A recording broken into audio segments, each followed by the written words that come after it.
রাত তখন ঠিক 12:40। সৌম্য তার পুরনো সাইকেলটা নিয়ে শ্মশানের দিকে রওনা হলো। গ্রামের শেষ প্রান্তে এক নির্জন ধান ক্ষেতের পাশ দিয়ে গেছে শান্তিধামের রাস্তা।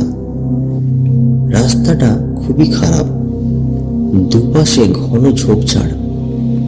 শ্মশানের কাছে পৌঁছতেই তার সাইকেলের চেন পড়ে গেল।